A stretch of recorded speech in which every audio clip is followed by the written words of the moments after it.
여러분 안녕하셨습니까? 반갑습니다. 식구님들끼리도 인사를 나눠주시기 바랍니다.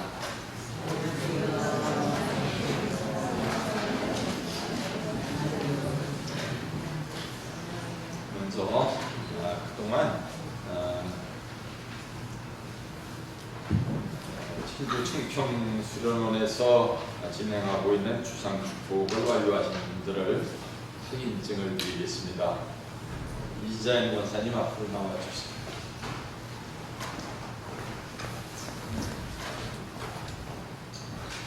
확인증 완료 제2019-6236호 남편 배정희 부인 이자연 축복과정 777 소속교회 오지구 경남교구 진주교회 위 부분은 일시제의 천주 천보 수련원에서 진행하고 있는 조상축복 1 내지 430대 부부 8줄기를 완료하였음을 확인합니다.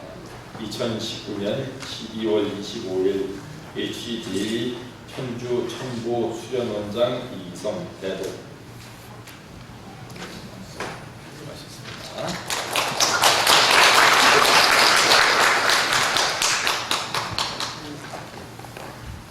다음은 박정자 권사님 앞으로 나오세요.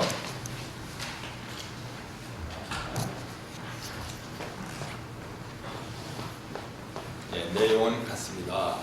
수고하셨습니다. 다음 이병춘 장로님.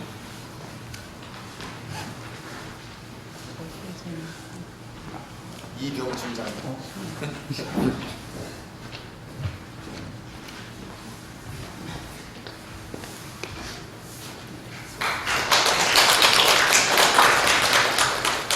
정조순 권사님.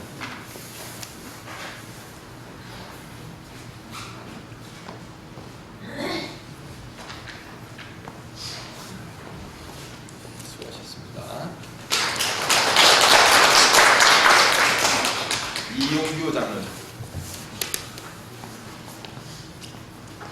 수고하셨습니다. 서태교 집사님.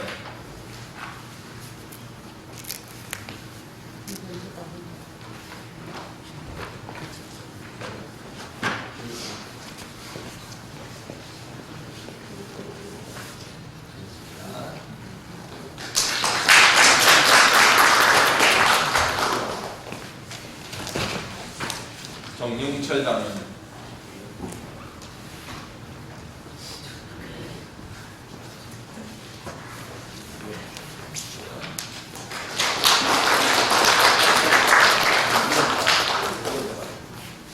정경수 집사님.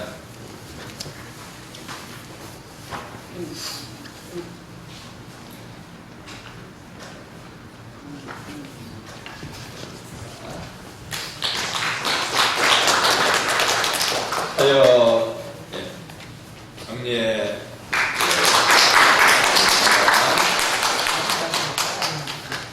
들어가 주세요.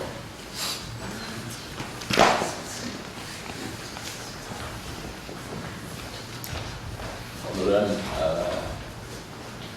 2019년을 보내는 마지막 일요일입니다. 그래서 오늘 마감 설교를 뭘로 할까로 생각을 하다가 오늘 월강이 발표하신 내용을 중심 삼고 아름다운 인생관이다 이렇게 이름을 정해봤습니다. 우선 인생관이라는 것은 무엇이냐 다 아는 얘기지만 한번 그 사전에 나오는 의미로 생각해 보겠습니다. 인생관은 인생이란 무엇이냐, 사람은 어떻게 살아야 하느냐 등에 대한 사고나 자세를 의미합니다.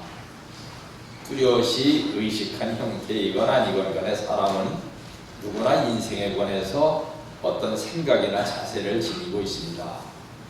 그것은 그 사람의 과거 경험이나 체험이나 교양, 사회적인 지위, 성격 등으로 형성되며 그 사람의 판단이나 행동을 좌우합니다. 유명한 심리학자인 프로이드는 인간 개개인의 수포에고라는 것을 얘기하면서 수포에고라는 것이 어떻게 형성되느냐, 부모의 윤리교육으로부터 생성이 된다 그랬습니다. 자라나는 환경에서 부모가 어떻게 자녀에게 윤리교육을 했느냐에 따라서 자녀의 그 인격이라는 게 형성이 된다 이거예요.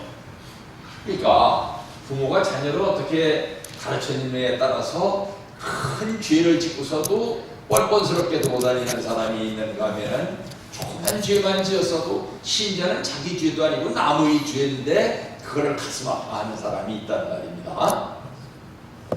후자인 경우에 대개 종교인이 되는 것이죠.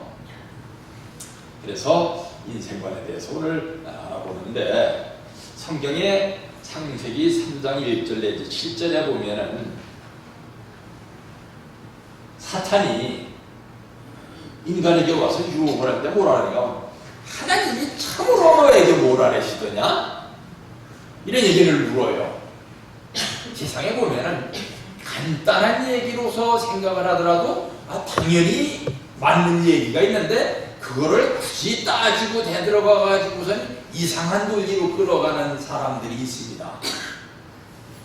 예를 들어서 6.25가 북한에서 남쪽으로 쳐내려온 전쟁이라는 거는 삼척동자도 아는 얘기인데 이걸 어떻게 이상한 설명을 붙이고 자료를 끌어다 붙이고 해가지고 6.25 전쟁은 남쪽에서 북쪽으로 쳐올라간 것이다 라고 가르치는 사람들이 있어요.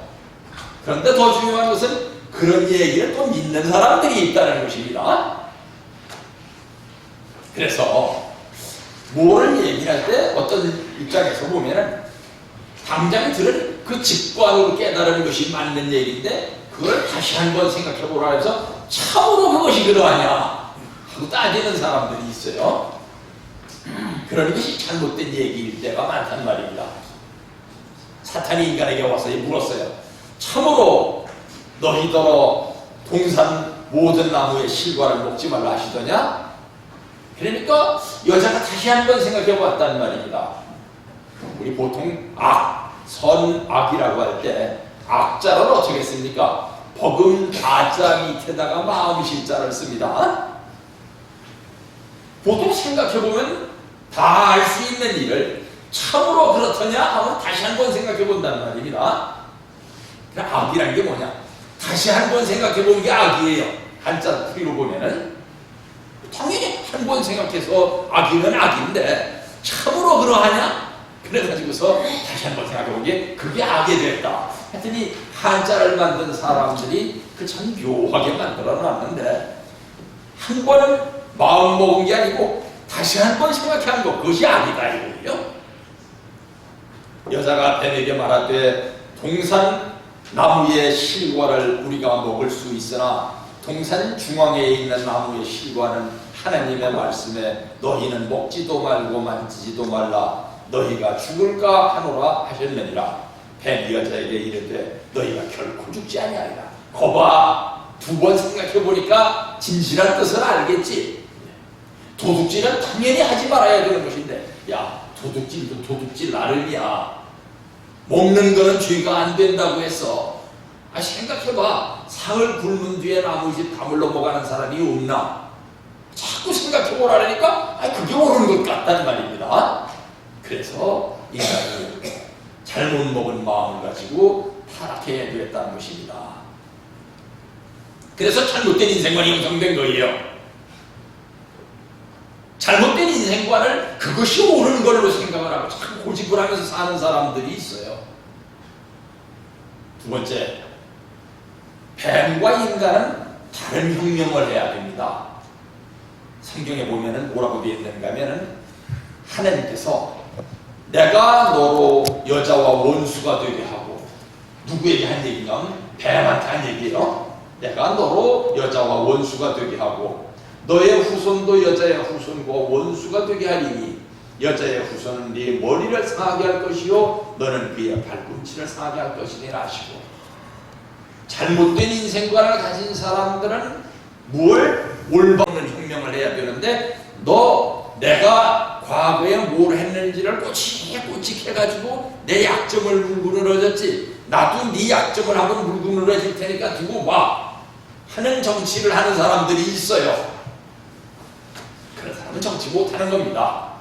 상대방은 내 약점을 물고 늘어졌어도 나는 상대방의 약점을 물고 늘어지려는 혁명을 해야 될 것이 아니라 그 사람의 올바른 사상을 갖도록 해주는 혁명을 해야 되는데, 나도 너처럼 네 약점을 물고 늘어지겠다고 하는 그런 정치를 하려니까 어느 사람이 옳은 정치를 하는 사람인지 지금 다 혼탁해져 버렸어요. 이게 오늘 우리나라 현실의 딜레마. 정말 어떤 게 선인지 어떤 게 악인지, 그 사람이 그 사람 거고 그 사람이 그 사람 같아가지고 선악을 구분하기 힘든 지경이 됐다 하는 것이 바로 이 뱀과 다른 혁명을 해야 되는 인간까지도 뱀 같은 혁명을 하려고 한다는 데서 문제가 생겼다는 것입니다. 대부분의 악은 어디서 생겨나느냐? 사랑에 대한 일종의 감소감을 자꾸 심어주려고 해요. 어떤 탈북자를 제가 옛날에 신문사 했을 때 만난 적이 있는데요. 이 사람이 북한에서 내려와가지고 자기 이제 참 그 보상금 받은 것을 임대주택을 하나 얻는 데 썼고, 지하철 공사장에 들어가가지고 땅속에서 지하철 공사를 하고 있는데 콧노래를 불러가면서 일을 했어요. 왜? 임금이 생각보다 많단 말입니다. 그 땅속에 들어가서 일을 하니까. 그래서 이 돈을 저축을 해가지고서 얼마 이상 저축을 하게 되면은 이 돈을 북한에 보내가지고서 우리 북한에 있는 아버지도 모시고 오겠다고 막 콧노래를 부르면서 일을 하는데, 같이 지하철 공사장에서 일을 하던 사람이 옆구리 푹 찌르면서 얘기를 했어요. 야, 뭘 이 자식아 여기서 콧노래를 부르면서 이래. 너 완전히 지금 제일 막바지 인생이야. 뭐가 막바지 인생인데요? 막 위로다가 자동차가 막 지나다니는데 복공판 밑에 들어가가지고 일을 하는 놈이 뭘 콧노래를 부르면서 일을 해. 생각해보니까 내가 완전히 지가 인생인 것 같고 인생 최고 막바지인 것 같구나 생각을 하게 됐단 말입니다. 그대로 받아들였으면 되는 거예요. 내가 북한에 있을 때는 임금도 제대로 못 받고 일요일날도 못 쉬고 참 힘든 일을 했는데, 남한에 내려와가지고선 집도 생겼고 남한에 내려와가지고 오른발은 참 임금을 받으니까 이 임금 저축을 해가지고 북한에는 부모님도 데려와야겠구나. 그래서 콧노래 나오면서 일을 하면 되는데 상대적 감소감을 자꾸 심어준단 말입니다. 이 나라에는 말이야 빈 부익부가 있고 양극화가 있어. 저 땅 위로다가 자금 물고 다니는 사람은 하루에 1억 원씩 버는데 너 하루에 계속 5만 원밖에 못 벌면서 뭐 콧노래를 불러. 생각해보니까 그런 것 같다는 말입니다. 그래서 사랑의 감소감을 갖게 하는 데서부터 타락의 동기가 조성된다고 원리에서는 가르치고 있습니다. 이렇게 가르치는데도 또 아니야 하고 있는 사람들이 있어요. 원리에서는 그렇게 얘기하는지 몰라도 난 그렇게 생각 안 할 거야. 그래서 마치 아브라함이 이스라엘의 고개의 기관이 된 것 같이 누시엘은 누군가 하면은 천사장인데, 천사장은 일반적으로 3명이 있다고 얘기를 하고 4명이 있다고 얘기를 하기도 하고 그래요. 천사장 3명이 있다고 할 때는 누시엘, 미카엘, 가브리엘 이렇게 해서 3명을 얘기하고요. 여기다 라파엘이라고 하는 천사장을 하나 더 더해서 4명이 있다고 얘기하기도 합니다. 미카엘은 뭐라는 천사장인가 하면 심판을 담당하는 천사장이에요. 누가 뭘 잘못하면은 그 잘못한 죄 지은 사람한테 가가지고서 하나님의 심판을 대행하는 천사장이 미카엘이고, 가브리엘은 뭐하는 천사장인가 하면은 소식을 전해주는 천사장이에요. 예를 들면 성도 마리아에게 가서 보라 내가 수태하여 아들을 낳으리니 그 이름을 예수라 하라. 그랬더니 아니 나는 초녀래요. 그랬더니 너는 성령 잉태하게 될 것이다. 이런 심부름을 한 천사장이 누군가 하면 가브리엘이에요. 루시엘은 뭘 담당한 천사장인가 하면 번식을 담당하는 천사장이에요. 소가 새끼를 치게 한다든가 돼지가 새끼를 치게 한다든가 인간도 뭐 여러 인간이 번식을 하게 한다든가 이런 번식을 담당하는 천사장입니다. 라파엘은 뭘 하는 천사장인가 하면 의료를 담당하고 있는 천사장이에요. 병든 사람에게 가서 병을 고쳐주는 일을 하는 천사장이에요. 그 가운데서 누가 타락을 했는가 하면 바로 루시엘이 타락을 하게 됐단 말입니다. 루시엘은 천사 세계의 사랑의 기관이 되어서 하나님의 사랑을 독점하는 것과 같은 위치에 있었던 것입니다. 그러나 하나님이 그의 자녀로서 인간을 창조하신 후에는 종으로 창조된 루시엘보다도 그들을 훨씬 더 사랑하셨다. 사실상 루시엘은 인간이 창조되기 전이나 후나 조금도 다름없는 사랑을 하나님으로부터 받고 있었지만 하나님이 자기보다도 아담과 하와를 더 사랑하시는 걸 보고 사랑의 감수함을 느꼈다. 자기가 과거에 받던 건 지금도 또 그대로 받고 있는데 남이 더 받는 걸 보니까 배가 아파졌단 말입니다. 그래서 사랑의 감수함을 느끼는 데서부터 타락이 시작됐단 말입니다. 성경에 보면요, 예수님의 제자들한테 원리 강의를 하시려고 엄청 애쓰셨어요.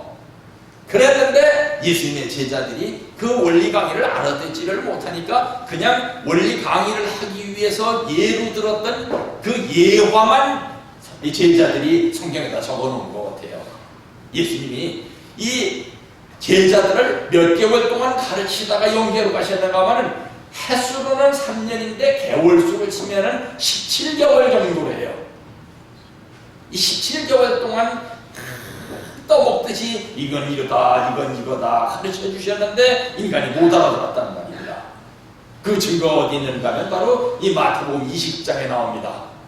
천국은 마치 품꾼을 얻어서 포도원에 들어보내려고 이른 아침에 나간 집주인과 같으니 저가 하루 한 데나리온씩 품꾼들과 약속하여 포도원에 들여보내고 또 제3시에 나가보니 장터에 놀고 있는 사람들이 또 있는지라 저희에게 이르되 너희도 포도원에 들어가라 내가 너희에게 상당하게 주리라 하니 저희가 가고 제6시와 제9시에 또 나가 그와 같이 하고 제11시에도 나가보니 섰는 사람들이 또 있는지라 가로되 너희는 어찌하여 종일토록 놀고 여기 섰느뇨 가로되 우리를 품꾼으로 쓰는 이가 없음이니이다. 가로되 너희도 포도원에 들어가라 하니라. 저물매 포도원 주인이 청지기에게 이르되 품꾼들을 불러서 나중에 온 자로부터 시작하여서 먼저 온 자까지 삭슬 주라 하니 제11시에 온 자들이 와서 한 데나리온씩 받거늘 먼저 온 자들이 와서 더 받을 줄 알았더니 저희도 한 데나리온씩 받은지라. 요즘으로 말하면 인력센터 같은 곳에 일용직 노동자들이 가득 모여서 일거리를 찾고 있었어요.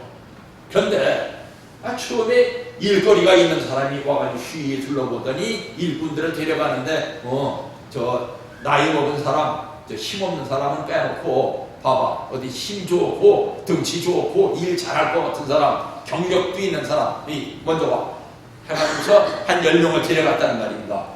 이 일을 시키면서 가보니까 점심때가 됐는데 이 진척된 속도를 보니까 오늘 다 끝나야 되는 일이 오늘 다 끝내지 못할 것 같아요. 그래서 나가가지고 보니까 인력센터에 아직도 사람들이 서 있단 말입니다. 그 왜 놀고 있어? 우리가 나이 먹고 힘없고 경력도 없다고 안 데려가요. 이리 와요. 내가 오늘 맞게 품꾼 쳐줄게. 데려갔다는 말입니다. 그랬는데도 일거리가 한 3시쯤 됐는데도 안 끝날 것 같아요. 나가서 봐보니까 아직도 인력센터에 놀고 있는 사람들이 있어서 이리 와서 일하면 내가 그 후하게 쳐주겠어. 오후 5시가 됐는데도 일거리가 끝날 것 같지 않아. 나가서 봐보니까 아직도 인력센터에 사람들이 있어요. 5시나 되는데도 왜 일을 안 나갑니까? 우리가 늙고요 힘도 없고 경력도 없다고 데려가는 사람이 없어요. 이리 오시오. 내가 일해주면은 그에 맞게 품장을 준다. 와서 해서 저녁 때가 늦게 돼가지고 일이 다 끝났는데 격리 담당한테 저 일한 사람들한테 품꾼을 줘라. 그러니까 격리 담당은 그 주인이 얼마나 선한 분인지를 아는 까닭에 일용직 노동자가 하루에 얼마인지 그 일당을 쳐주지라는 그 가족이 밥을 굶는단 말입니다. 어쨌든 간에 그래서 저녁부터 와서 일한 사람한테도 10만 원, 오후 3시부터 와서 일한 사람한테도 10만 원, 12시부터 와서 일한 사람한테도 10만 원, 아침부터 와서 일한 사람한테도 이제 줄 때가 되니까 아침부터 와서 일한 사람은 설마 점심 때부터 와서 일한 사람도 10만 원을 주는데 나한테는 한 푼이라도 더 주겠지. 가만히 따져보니까 한 15만 원쯤 줄 것 같다는 말입니다. 그런데 주는 거 보니까 10만 원밖에 안 줘요. 아니 왜 저녁부터 온 사람도 10만 원, 점심부터 온 사람도 10만 원, 나한테도 10만 원을 줍니까? 그랬더니 주인이 하는 얘기가, 내가 선한 고로 네가 나를 악하다 하느냐? 나는 지금 이 일한 사람들의 그 가족이 얼마를 받아야 하루를 살고 있는가를 계산을 해가지고선 그거를 다 준 건데, 내가 선한 마음을 먹고 준 건데 나더러 악하다고 하느냐? 이거예요. 그러면서 하시는 말씀이 네 것이나 받아가지고 가라, 이거예요. 남과하고 비교하지 말고. 이게 성경의 가르침인데, 이 얘기를 요즘에 와가지고 뭐 이상하게 해석하는 사람도 있습니다만, 우리가 원리적으로 볼 때 바로 이게 뭐냐, 사랑의 감소감, 인간 타락의 동기 경로를 설명하려고 한 말씀인데, 이거를 달리 해석하면 안 된다는 말입니다. 근데 사람이 달리 해석하려면 얼마든지 또 다르게 해석을 할 수 있죠, 그죠? 왜? 여기 하나의 물건이 있으면 이 물건을 보는 각도에 따라서 다 다르다는 말입니다. 그런데 자기 탈피를 하지 못하고 그 일을 해석을 하면은 자기 입장에서 해석을 하고 잘못되게 한다는 말입니다. 다른 얘기입니다만, 제가 옛날에 저 대학 다닐 때 원래 영문학을 공부했었거든요. 그랬었는데 영문과 교수가 문학을 가르치면서 꼭 얘기하는 것이 있어요. 작가가 되려면 반드시 자기 탈피를 해야 된다. 자기 탈피라는 게 뭡니까? 얘기를 했더니, 네가 영수에 대해서 쓰려면 영수 입장에 들어가가지고 영수에 대해서 써야 되고, 철수에 대해서 쓰려면 철수 입장에 가서 써야 되고, 영순이라는 소녀에 대해서 쓰려면 영순이라는 소녀의 입장에서 써야지, 네 입장에서 영순이고 네 입장에서 철수고 네 입장에서 영수고 이러면 안 된다, 이거예요. 그렇죠, 그죠? 영화 배우가 자기가 창녀 역할을 하려면 창녀가 돼가지고 영화 연기를 해야 되고, 자기가 일꾼 입장에서 연기를 하면 일꾼이 돼야 되고, 왕같이 연기를 하려면 왕 입장에서 연기를 해야지. 내가 뭔데 내가 이 창녀 역할을 어떻게 해? 나 이거 못해. 그러면 그 영화가 다 엉망이 되는 거죠, 그죠? 청소부면 청소부가 돼가지고서 그걸 써야죠. 그런데 자기 입장을 탈피를 못하고, 내가 뭔데, 내가 어떻게 이런 역할을 해, 나 이런 거 더러워서 못합니다. 그래서 네 것이나 받아가지고 가라 라는 말씀이 얼마나 중요한 말씀이냐 하는 것을 알 수 있는 것입니다. 자, 여기서 우리가 창조원리를 다시 한번 공부를 해봅시다. 하나님께서 피조세계를 창조하신 단계는 우리에게 큰 교훈을 주는 것입니다. 하나님은 어떤 분인가 하면 무한성을 가지고 계신 분이고 이성성상을 가지고 계신 분인데, 이 무한성과 이성성상을 가지고 계신 하나님이 세상을 창조할 때 중요한 그 몇 개의 개념을 주고서 창조를 하셨는데, 우선 창조의 목적이 분명해야 되죠, 그죠? 목적이 분명해야 돼요. 여러분들이 어떤 일을 하려고 할 때 목적을 분명히 세우고 목표를 정하고 일을 해야 되는데, 중간에 가다가 수단에 홀리는 수가 있어요. 그러면은 수단이 목적이 되기도 한다는 말입니다. 목적은 오히려 수단으로 전략을 해버리고, 내가 신앙을 하려고 나왔으면 신앙인답게 신앙을 해야 되는데, 여기 나와가지고선 이를 장사를 하러 나왔다. 그러면은 목사님이 오늘 설교하는 내용이 자기 장사에 맞느냐 안 맞느냐 하고는 이상한 삐딱한 생각을 하게 되겠죠, 그죠? 그래서 목적이 분명해야 되고, 그 목적과 방법에 대해서 설명해 놓은 원리를 분명히 생각을 해야 됩니다. 그래서 하나님은 세상을 창조하실 때 어떻게 되는가 하면, 하나님 자신이 말입니다, 창조를 하셔야 된다는 걸 알고 제일 하단계, 제일 낮은 단계로부터 창조를 하셔야 되니까 어디까지 내려오셨냐? 제일 낮은 단계에 하나님 자신이 내려오셨어요.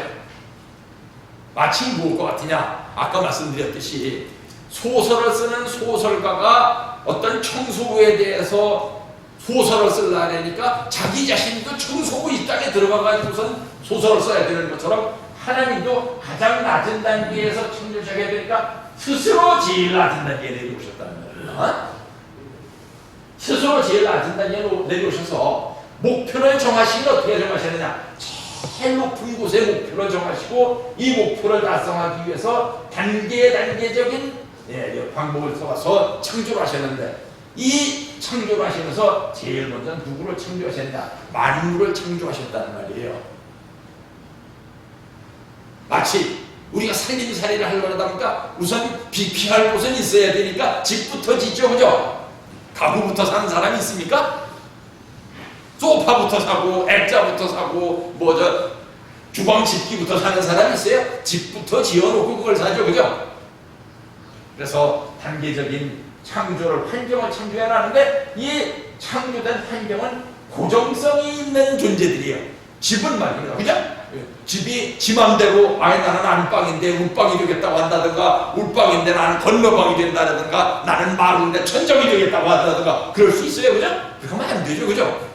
고정성을 가지고 창조가 되는 것이에요.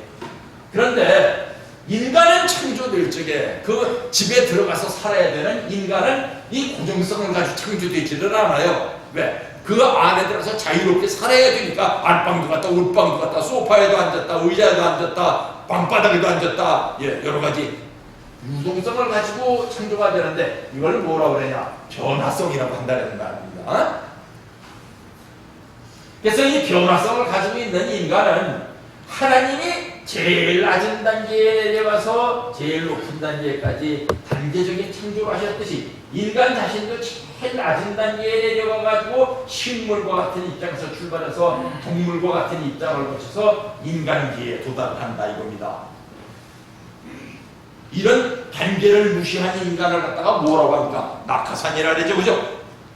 다른 사람은 청소부로 들어와가지고서 사활로부터 시작해서 단계 올라가면서 계장, 과장, 차장, 부장 해가지고 올라가는데 사장 아들이라 해가지고 어느 날 갑자기 계장도 안 거치고 과장도 안 거치고 부장도 안 거치고 차장도 안 거치고 지가 전무로 왔어요. 펴와가지고서 내가 시키는 대로 하라고는 그 밑에 있는 사람들이 배에 꼴린단 말입니다. 아니 어느 날 대통령 선거에 좀 도와줬었던 사람이라 해가지고서 자기는 아무것도 모르는 사람이 어느 날 갑자기 발전소의 사장으로 왔어요. 와가지고 발전기에 발자도 모르는 사람이 내가 시키는 대로 하면서 원자력 발전은 안 돼! 한단 말입니다. 그 밑에 있는 사람들이 이 사람 참 큰일 낼 사람이구나 한다 이거예요. 그건 낙하산이니까 뭐든지 단계를 제대로 거쳐서 올라가야 된다 이거죠. 그래서 하나님은 무한성을 가진 분 대신에 인간은 유한해요. 유한하죠, 그죠? 보는 시각이라는 게 한쪽 면밖에 못 봐요. 입체라는 건 어디에만 존재를 하느냐? 그 사람이 여러 가지를 본 다음에 내리는 판단, 머릿속에 상상에서만 입체가 존재하지 뭐든지 다 일면만 보이는 거예요. 그래서 유한한 인간입니다. 이 유한한 인간은 하나님으로부터 간접 주관을 받아가지고서 존재하게 되는데 이 하나님께서 인간을 간접 주관하실 때쯤이면은 뭐가 되느냐? 창조 이상이 완성돼가지고서 직접 주관까지 올라갈 수 있다는 말입니다. 이 직접 주관까지 올라간 뒤에 인간은 다른 존재들하고 다른 점이 뭔가 하면 이 제일 낮은 단계에서부터 제일 높은 단계까지 막 오르내려요. 소설가가 소설을 쓰는데 청소부 얘기를 하기도 하고 임금님 얘기를 하고 궁녀 얘기를 하는가 하면은 장관 얘기도 하고 영의정 얘기도 하고 좌의정 얘기도 한다는 말입니다. 이렇게 막 오르내리면서 여러 군데를 돌아다니면서 자기 역할을 다하는 것을 뭐라 하느냐? 주관한다 그래요. 피조세계를 주관한다. 이런 인간이 창조의 단계를 거치면서 다시 한번 자세히 설명하려고 하면 태초의 시기에는 하나님만 계셨어요. 하나님만 계시는데 이 하나님이 창조를 시작하시면서 누구를 창조하셨느냐? 천사를 창조하셨어요. 천사를 창조하신 뒤에는 천사가 하나님이 시키는 대로 노동을 한단 말입니다. 그죠? 하나님 시킨 대로 노동을 해요. 그러면서 창조가 진행이 되는데 하나님께서 천사를 통해서 우선 만물부터 창조를 하셨어요. 그래서 천사를 통해서 만물을 창조하신 다음에 제일 늦게 누구를 창조했느냐? 인간을 창조하셨습니다. 근데 이 제일 늦게 창조한 인간을 누가 또 노동을 하는가 하면 또 중간에 천사가 노동을 해가지고 이 인간을 자기보다 더 높은 존재가 끌어올려야 되는 거예요. 이게 참 뭐랄까 하나의 전환입니다. 그죠? 인간을 자기 위에다가 끌어올려야 되는 것이 바로 천사예요.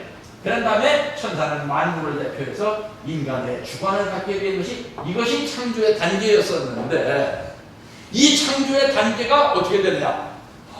천사가 소외감을 느끼기 시작했다는 말입니다. 나는 제일 먼저 창조가 돼가지고서 제일 먼저 하나님을 도와서 일도 무지무지하게 많이 했는데 어느 날 인간을 창조해놓고 보니까 인간은 내 밑에 있는 존재인 줄 알았더니 여기 올라가야 되는 존재라는 말입니다. 그래가지고서 그러면 나는 뭐야? 이런 생각을 하게 된 거예요.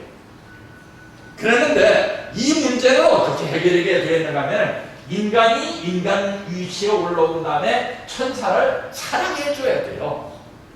나는 인간이야. 너는 영원히 종일 수밖에 없어. 너 나한테 까불지 마. 이런 소리를 하면 이런 인간은 인간이 자격이 없단 말입니다.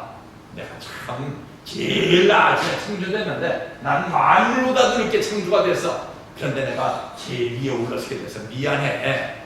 그러면 아이고 하나님이 극하셨는데요 뭐 하면서 천사들이 이해를 하게 있단 말입니다.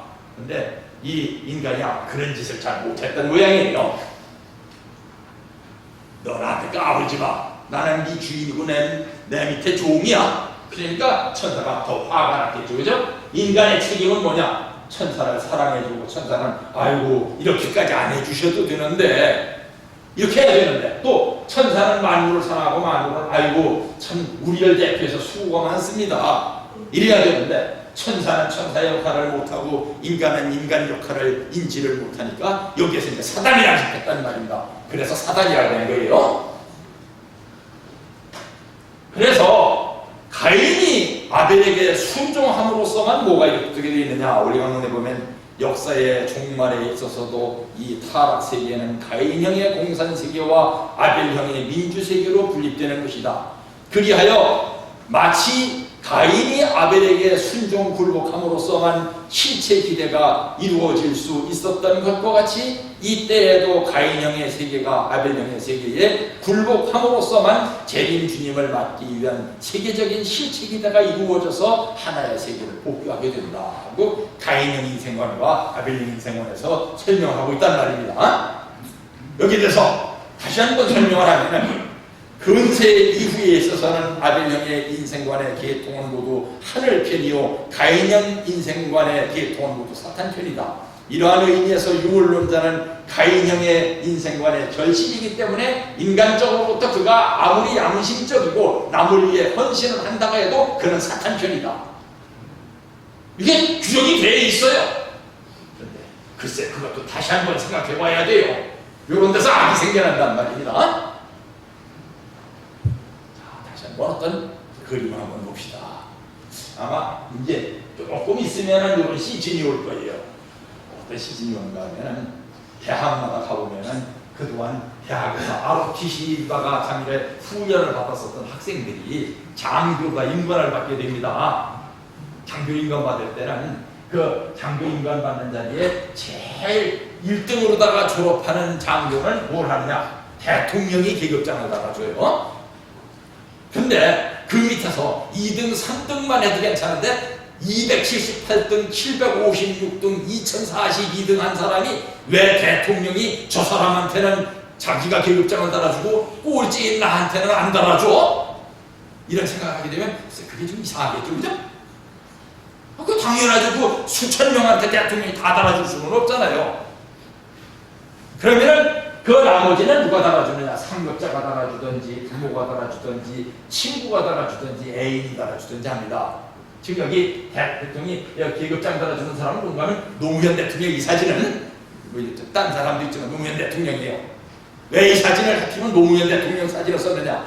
노무현 대통령은 장교로 제대한 분입니까? 사병으로 제대한 분입니까? 병장 제대한 사람이에요. 아니 여기 가서 소위 계급장을 나는 사람이 말입니다. 기분 나쁘게 지가 대통령이기로서니 병장 출신이나한테 계급장을 달아줘? 아 그러면 안 받으면 되죠. 어쨌든 대통령이잖아요, 그죠? 과거에 그 사람이 병장이었었건 하사였던 간에. 그런데 말입니다. 미군에 가면 어떡한가 하는 한번 옛날에 미군 장교한테 한번 물어봤어요. 미군 장교 계급장은 누가 달아주는가 했더니 미군 장교 계급장은요 하사관이 달아준대요. 하사관이 달아준대요. 왜? 이 장교 후보생으로 육군사관학교나 참아럭시나 이런 데서 훈련을 받을 때는 하사관들이 상사 중사들이 교관을 한대요. 그러면서 이 상사 중사들이 이 장교 후보생 기간 동안에는 막 얼마나 막 그냥 막되게 훈련을 시키는지 막 쌍소리도 해가면서 막 훈련을 시키는데 그 어려운 기간을 다 통과하고 나면은 하사관이 와가지고서 계급장을 달아준 뒤에 그 어제까지 교관이었었던 사람이 그 소리한테 경계를 팍 친다는 겁니다.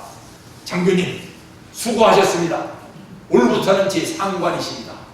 그런다는 거예요. 그러면은 그 장교가 그동안 김상사 수고했어. 이러면 서로 존중하는 관계가 된다는 말입니다. 그죠? 우리나라 이런 게 없어요. 이게 문제예요.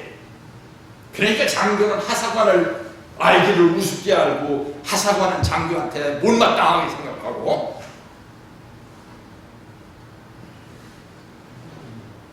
하사관은 비유하자면 누굴까요? 천사장이에요.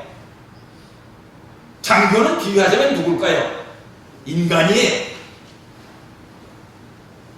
천사장이 인간을 키운 거예요. 인간을 하나님 대신해서 병도 치료해주고 무슨 잘못하려면 그렇게 해서는 안 됩니다 하기도 하고 소식도 전해주고 그러면서 인간을 키운 다음에 인간한테 마지막 인간 수고하셨습니다.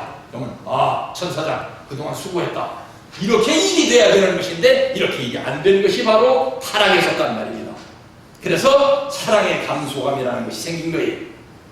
하나님이 자기보다도 아담 해와를 더 사랑하시는 것을 볼 때에 너는 대학 나왔으니까 장교가 됐고 그래 나는 고등학교밖에 못 나왔으니까 하사관이다. 왜? 서로 이러면 안 된다는 말입니다. 군대에서 자기는 과거에 받던 대우 그대로 받고 있고 장교는 원래 장교가 되기 위해서 하사관 밑에 들어가 가지고선 그 모진 세월을 교육을 받았으니까 장교가 되는 거란 말입니다.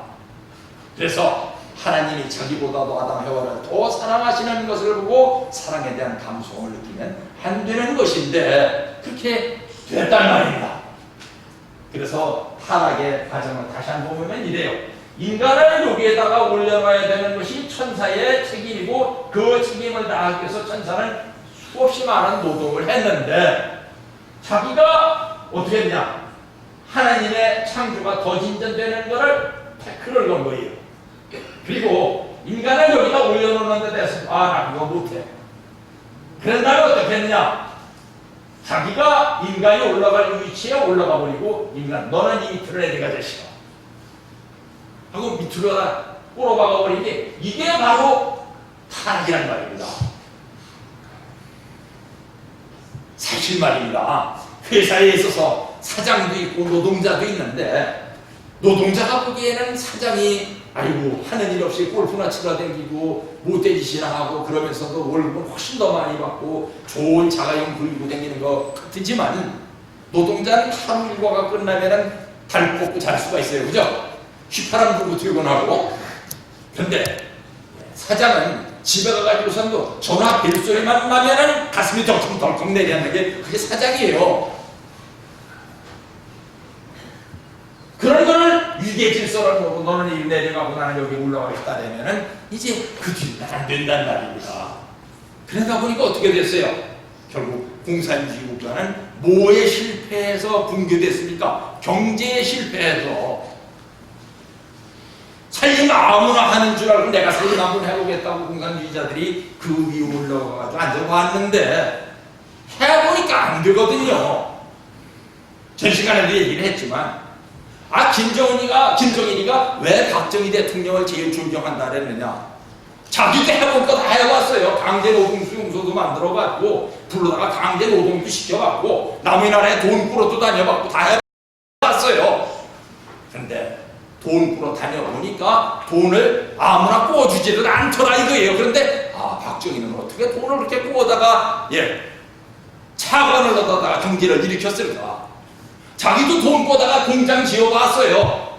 그런데 그 공장에서 박정희는 장사를 잘해가지고 대한민국의 경제를 일으켰는데 나는 왜 안 될까? 그러다 보니까 존경하게 된 것이에요. 타락의 과정이라는 것이 이렇게 건설이 되다 보니까 이 과정에서 한번 생각을 해보세요. 당시에 인간은 아담과 헤어밖에 없었는데 천사는 많았어요. 우선 천사장만 해도 4명이잖아요. 그 밑에 천사들이 많았단 말입니다. 꼭 요즘에 뭐 같아요? 노동자들이 우리는 다수고 사장은 소수인데 한 줌밖에 없는 부르주아를 우리가 타도를 해버리면 우리도 사장같이 살 수 있겠다. 그런 생각을 하는 것이에요. 그러면서 뭐를 요구했는가? 이 사람들이 평등을 요구를 했어요. 나도 사장같이 살고 싶다. 그러면 자기가 열심히 일을 하고 안 먹고 안 입고 안 쓰고 해서 절약을 해서 남보다 더 열심히 노력을 하고 잠잘 때에도 전화만 걸려오면 가슴이 덕덕덕 내려앉아가지고 내일 회사에서 어떻게 할까 밤새도록 고민을 하고 남 밑에 가가지고선 막 참 옛날에 말입니다. 그런 일이 있었어요. 방림방적이라는 회사가 있었어요. 우리나라에서 큰 방적 회사였어요. 방림방적 회사의 사장 부인이 어느 날 친구들하고 우연히 은행에 들렸다가 저쪽에 봐보니까 은행 대리 자기 손잡고 되는 사람 밑에 가고선 무릎을 꿇고 빌고 있는 남자를 하나를 봤는데 어디서 많이 본 것 같은 남자예요. 누구예요 그게? 자기 남편이었어요. 그래서 그 뒤에 며칠 뒤에 어떤 신문에 칼럼이 실렸는데 뭐라고 써져 있었는가 하면 남편이 자기 가족의 참 생계를 위해서 바깥에 나가서 어떤 일을 하고 다니는지를 사랑하는 아내가 본다면 눈물 없이 바라보지 못할 것이라는 얘기를 칼럼으로 썼어요. 방림방도 사장 그 부인이. 자기도 그렇게 하면 사장이 될 수 있는데 나는 자존심상 그 밑에 가서 절대 무릎 꿇고 빌기는커녕 그 밑에 가가지고 고개도 못 숙이겠다. 그러면 못하는 거죠. 그죠? 그래서 천사가 인간을 역주관해버린 거, 이것이 바로 타락이에요. 평등을 요구한 데서 모든 게 불평등이 생긴 거예요. 사실 평등은 없어요. 왜 평등은 없습니까? 일가족이 같이 앉았는데도 예를 들어 말입니다. 저도 이제 자식을 키우다 보니까 느끼는 건데 이번에 아들이 왔을 때 저녁에 전화를 해서 물었어요. 오늘 저 저녁에 뭐 사줄까? 뭐 맛있는 거 내가 사주고 싶은데 그랬더니 피자 먹고 싶대요. 전 피자 안만 먹어도 맛있는지 모르겠어요. 그런데 아들하고 같이 피자를 먹는 거, 이게 평등입니다. 사모님한테 물어봤어요. 오늘 저녁에 뭐 먹고 싶은가 했더니 팥칼국수를 먹고 싶대요. 전 새알 씹는 팥죽은 잘 먹어도 팥칼국수는 별로예요. 어떻게 그게 있어요? 내가 어떤 여자를 좋아해요. 그런데 내 친구인 누구도 그 여자를 좋아해요. 친구의 친구인 누구도 그 여자를 좋아해요. 그럼 평등을 어떻게 해야 돼요?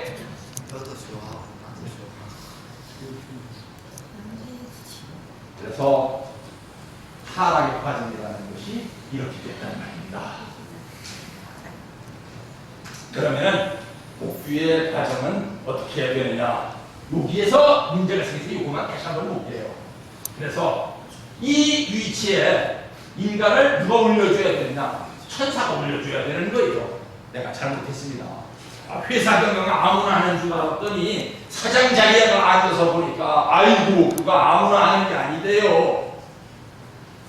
난요 퇴근할 때 그냥 휘파람 불고 퇴근해가지고 저녁이면 발 뻗고 쭉 자고 글턴을 나와서 시키는 일이나 하고 그리고 월급이나 받고 싶어요. 경영은 당신이 하세요 하고 인간을 올려드리고, 당신 뭐 어디 가요? 그랬더니 나는 본래의 위치에서 여기 가야죠. 이게 목귀예요.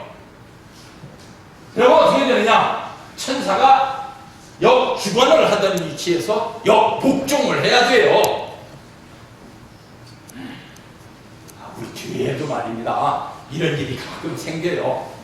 전에 어떤 후배 목사님이 저한테 찾아왔어요. 언젠지 아마 여기 좀 오래되신 식구님들은 기억날 거예요. 목사님들이 120일 동안이나 저 수탱이 가서 수련받던 적이 있는데, 목사님 수탱이에서 120일 동안 수련받는 동안에 어떤 장로님이 교회를 인도하고 계셨었나 봐요. 그러다가 120일 끝나고 목사님이 왔네요. 그랬는데 목사님이 오고 나니까 식구들이 어제까지는 장로님 하면서 와서 인사도 하고 그러더니 오늘부터는 목사님한테 가서 목사님 반가웠어요. 그동안 우리가 얼마나 고생했는 줄 알아요? 그 얘기 들어보니까 장로님이 괜히 섭하단 말입니다. 그동안 내가 그럼 앞서서 참 식구들을 저기하고 책임졌던 것이 식구들한테 민폐를 끼쳤었단 말이야? 이래서 저게 목사님 오셨습니까? 하고 자기는 밑으로 내려 목사님 위에다 올려주면 얼마나 좋은데 그게 잘 안 되더라고요. 그래가지고서 그 교회에서는 사단이나 썼는가 봐요. 찾아와가지고서는 형님 참 목회 못해 먹겠어요. 그러면 복귀 과정은 어떻게 해야 되느냐? 아까 얘기했었던 프로이드라는 사람이 이런 얘기를 했습니다. 사람의 인격이라는 것이 있는데 이 인격이 어떻게 만들어지는가 하면 인격에는 부속품이 있대요. 이드라는 것이 있고 에고라는 것이 있고 수포에고라는 것이 있는데, 수포에고라는 것은 양심이고 이드는 자존심, 에고는 자존심이고 이드는 본능인데, 요 세 개가 잘 조화가 되어가지고서 아까 얘기했듯이 어떤 사람은 양심에 털나가지고 죄 지면서도 죄 지었다고 생각도 안 하는 사람이 있는가 하면, 어떤 사람은 남 지은 죄만 보고서 그걸 내 책임이라고 생각하는 분이 있다는 말입니다. 이런 분이 누구예요? 참부모님이에요. 제가 대학 때 청파동 옛날 본국교회에서 월연구에 학생들이 한 450명 모였는데, 그 중에서 400명은 원리의 원자도 모르는 세상 사람들이고요, 50명도 안 되는 사람들이 식구들이었어요. 근데 그 가운데 식구도 아니고 글쎄 식구 아닌 사람도 아니라 할 수 있는 어디 중간 위치에 있는 사람이 선생님, 그때는 아버님이랑 아니라 선생님이라 했어요. 다 선생님 질문 있습니다. 뭐 해보라 했더니 선생님에 대해서 연구를 하고 싶은데요, 어떻게 연구를 시작하면 되겠습니까? 했더니 아버님이 대답이 그러셨어요. 뭐라 그랬냐? 길을 가다가 거지를 보거든 그 거지가 거지인 것은 내가 책임을 못했기 때문에 거지라고 생각을 해라. 미국하고 소련이 싸우거든. 미국하고 소련이 싸우는 것은 내가 책임을 못해서 미국하고 소련이 싸우고 있다고 생각을 해라. 어느 날 바다에 고기를 잡아 나갔던 어부가 배가 뒤집혀서 죽었다는 뉴스가 나오거든. 아이고, 내가 책임을 못해가지고 어부가 죽었다고 생각을 해라. 그렇게 접근을 하다 보면 나 같은 사람이 되느니라. 그 말씀하셨어요. 근데 보통 사람이면 그런 생각하고 살 수 있어요. 아이고, 저도 못 살아요. 그렇게 하면 노이로제 걸려서 죽을 거예요. 그죠? 그 세상 걱정을 어떻게 혼자 다 하고 살아요. 타고난 분이니까 그렇지. 근데 목사가 되려고 하더라도 그거에 한 100분의 1 정도의 양심은 있어야 됩니다. 그 다음에 본능이라는 건 뭐냐? 개가 말입니다. 아침에 개 주인이 밥을 갖다 줬는데 세수대야로 하나 갖다 줬어요. 그 개 밥은 개가 오늘 다 먹고 내일 먹어도 남을 정도의 분량이에요.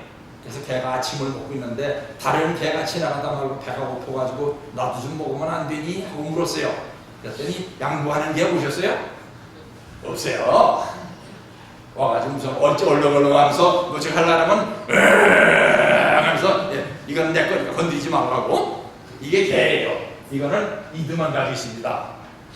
이 에고라는 거는 슈퍼 에고와 이드 사이에 있는 거예요. 근데 신앙을 하면서도 요거만 가지고 신앙하는 사람이 있어요. 자꾸 이 세 가지의 부속품이 뭐를 바탕으로 해서 이렇게 나가면은 쇄도라는 것을 중심으로 해갖고 이것이 만들어진대요. 쇄도는 뭔가 하면은 그 과거의 조상들이 어떻게 살았느냐 하는 거에 의해서 형성이 된답니다. 그 과거의 조상이 말입니다. 자기 욕심만 채리고 사는 사람이었으면은 그 자손도 맨 그 인적 그 터 위에서 살기 때문에 이게 삐뚤어질 수밖에 없다는 거예요. 그런데 이게 뭐냐? 종교적으로 보면 이게 바로 원죄라는 거예요. 그 부모라는 사람이 맨날 자식을 불러놓고 가르치기를 네 먹고 살 꿈이나 해. 네 코나 닦아 이 자식아 하면서 가르쳤으면은 자식은 맨날 나만 생각하면서 살면 되는구나. 남이야 굶어 죽던 얼어 죽던 뭐 바깥에 나서 불이 타 죽던 내 생각만 하면 되는구나. 이렇게 생각할 거 아니에요, 그죠? 근데 부모가 어릴 적부터도 사람은 좌우를 돌아다니면서 남 생각도 하고 살아야 돼. 제가 말이죠, 옛날에 아버님의 명을 받아가지고 면단위에 땅을 살아 댕겼는데 땅 살아 댕기다 보니까 시골 부자들 땅을 되게 사게 됐어요. 왜? 대지 500평 가지고 있는 사람이 어디 보통 사람 중에 이렇게 많아요? 되게 부자들을 가서 만나게 됐는데 3대, 4대, 5대, 6대 내려오는 사람한테 가가지고 그 부잣집에 가가지고 땅을 살라니까 참 배운 게 많았어요. 뭐가 배우는가 하면 자기 땅 자기가 파는데도 이웃집한테 다 물어보고 파는 거예요. 옆집에 김씨, 앞집에 박씨, 뒷집에 이씨, 이 땅 누가 팔으라는데 나 이거 팔아도 돼? 그래서 물었어요. 용감님 자기 땅 팔면서 뭐 그렇게 이웃 눈치를 봐요? 그랬더니 내 거 가지고 내가 팔면서 남한테 욕 얻어먹을 필요 없잖아? 세상에 저렇게 사는 게 인생이구나. 보통 어떻게 생각해요? 내 거 내가 파는데 네가 무슨 상관이야? 이게 보통 사람의 사고방식인데 부자는 내 거 내가 팔면서 욕 얻어먹을 필요 없지 않느냐. 이게 부자더라고요.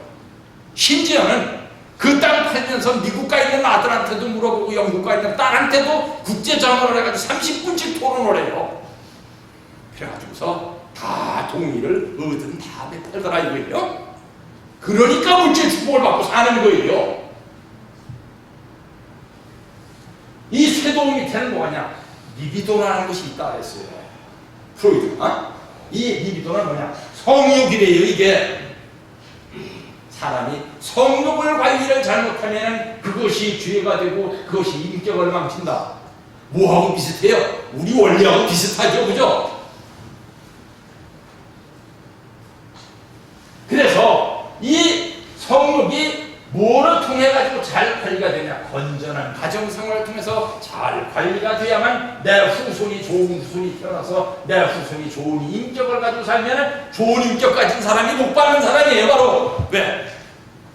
좋은 인격 가지고 있으면 어디 가든지 환영받잖아요, 그죠? 모난 돌이 정을 맞는 법이지 둥글둥글한 돌은 정 맞을 필요가 없어요. 그랬는데 이거를 프로이드는 성욕이라고 했지만 프로이드하고 비슷한 시대에 세계 최고의 심리학자 또 하나가 나왔는데 융이라는 사람이에요. 칼 융이라는 사람은 뭐라 그러냐? 이 리비도가 그냥 성욕이 아니라 자아 성취욕이에요. 자기가 완성되고자 하는, 완성한 인간이 되고자 하는 욕구라는 거예요. 우리로 말하면 뭡니까? 개성완성한 인간이 되고 싶어하는 욕구라 이거예요.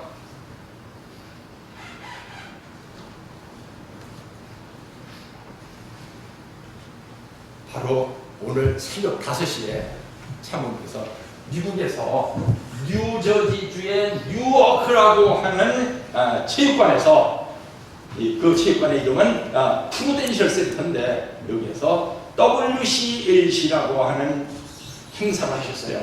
세계 기독자 기독 지도자 회의라는 뜻이에요.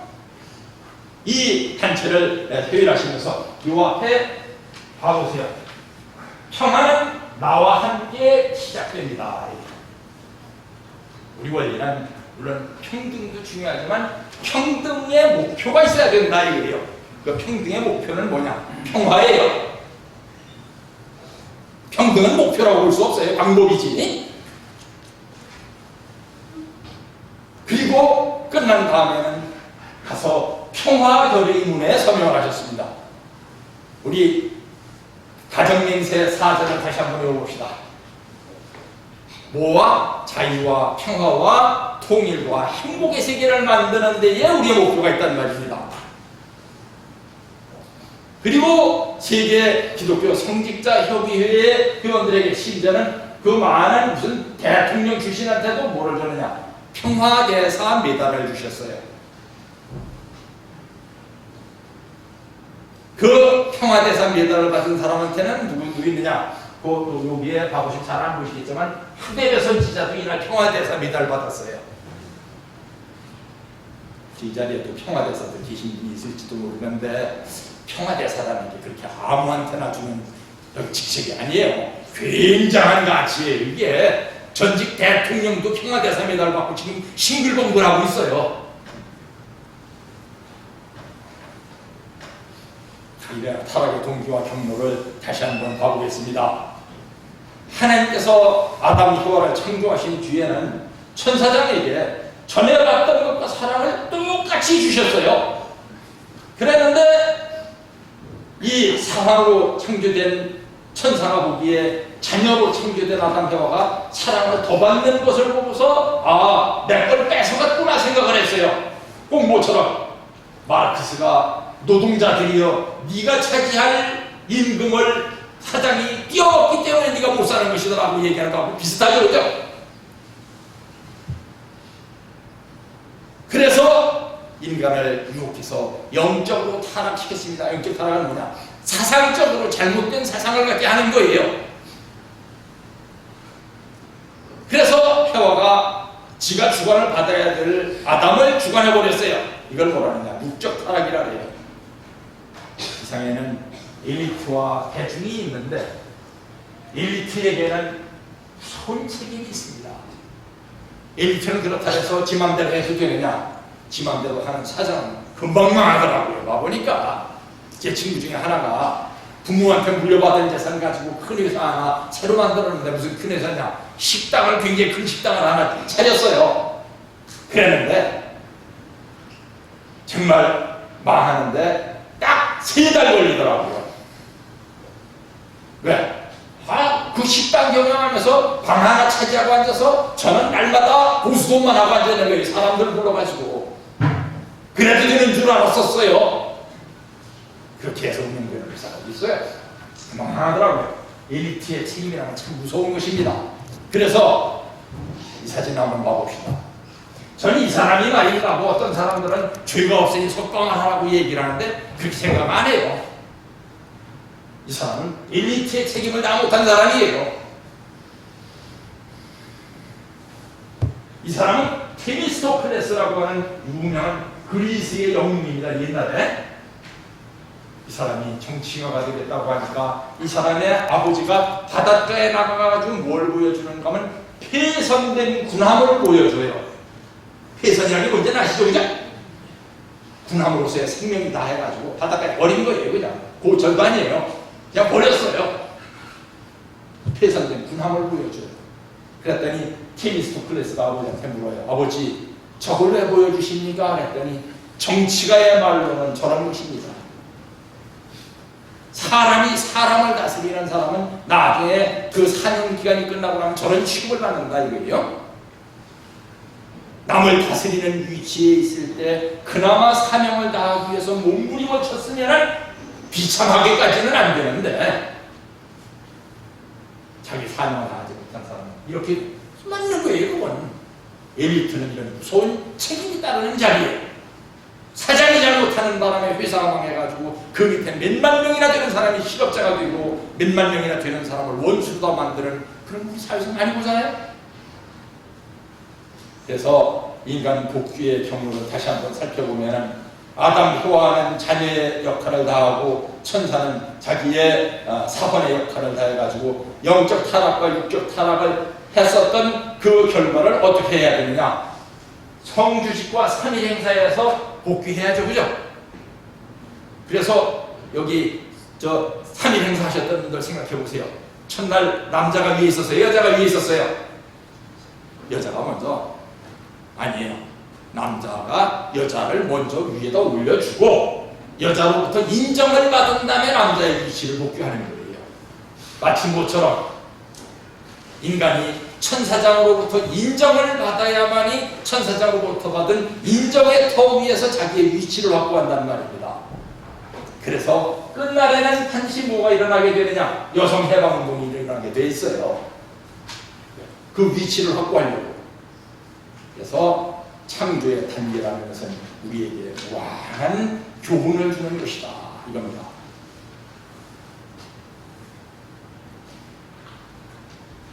제가 이 사진을 보여드렸더니 우리 집사님들 중에 한 분이 그런 얘기를 했어요 저한테. 아이고 목사님 여기 중앙에다가 아프리카를 놓고 보니까 대서양과 태평양이 다 한눈에 보이네요. 보통 우리가 보고 있는 세계 지도는 태평양 중심의 지도입니다. 그러다 보니 대서양이 저쪽 구석에 있는지도 모르게 쑥 처박혀 있어요. 근데 아프리카를 중심에다가 놓고 보니까 대서양도 보이고 태평양도 보이고 인도양도 보이고. 이 얘기를 하는 지금까지 수없는 소외를 당해봤고 엄청 멸시와 갈시를 받으면서 살았었던 아프리카가 여기 가서 참모님께서 뭐라고 축복을 하셨느냐? 먼저 된 자가 나중되고 나중된 너들이 먼저 될 것이다. 축복을 해주셨어요. 그래서 이 아프리카를 중심 삼고 이번에 큰 섭리가 일어났었던 것입니다. 그래서 마지막 그 결실이 미국에 가서 맺어졌는데 오늘 행사에 보니까 말입니다. 백인하고 얼굴 색깔 누런 사람은 눈 씻고 찾아보면 개우 보이고 99%는 흑인들이에요. 뉴아크 그 경기장에? 야, 그렇다. 저 사람들이 지금까지는 대중처럼 살아왔지만 이제부터 저 사람들이 엘리트 역할을 해야 될 시대가 나가고 있구나. 그런 것들을 가졌던 것입니다. 그래 오늘날의 아프리카 대륙은 어떤 대륙이냐? 오늘 말씀을 하시면서 그런 말씀을 하셨어요. 앞으로는 먼저 된 자가 나중되고 나중된 자가 먼저 될 것이다. 지금까지는 백인 구월주의의 사회였지만 이제 그동안 물리고 찢기고 관시받아 왔었던 흑인들이 중심이 된 섭리가 될 것이다 하는 얘기를 오늘 하셨습니다. 오늘 이제 말씀을 마감해야 될 시간입니다. 우리 모두는 아름다운 인생관을 가져야 돼요. 아름다운 인생관은 뭐냐? 하나님이 보시기에 선한 인생관입니다. 아벨과 가인이 죽음지고 아벨은 아벨로서의 역할을 하고 가인은 가인의 역할을 완수로 해서 이룩되는 세계, 그 세계를 만들기 위한 인생관을 가지고 살아야만이 미래의 세계에서도 먼저 된 자가 먼저 될 수 있고 나중된 자가 나중될 수 있지. 그렇지 않으면 먼저 된 자는 나중된 자가 되고 나중된 자는 먼저 된 자가 될 것입니다. 그러다 보면 평화가 깨지겠죠, 그죠? 평화를 누리시는 우리 시민들이 모두 되시기를 바라면서 오늘 말씀을 전하겠습니다. 기도하겠습니다. 감사하신 하늘 부모님, 천진 참부모님, 태초에 단계적인 창조가 끝날 때마다 보시기에 선하니라 말씀하셨던 것은 모든 창조의 질서가 그 위기를 통해서 유지가 되는 세계를 보시고 하셨던 축복인 것을 알고 있습니다. 그 축복을 실현시켜가는 진주의 모든 식구들이 되어질 수 있도록 인도하여 주시기를 바라고 나옵나니 저희들의 올바른 인생관의 중심에 서 주시기를 간절히 빌고나오면서 이 모든 말씀을 축복 중심과 이제스의 이름으로 보고드려 싸움나이다.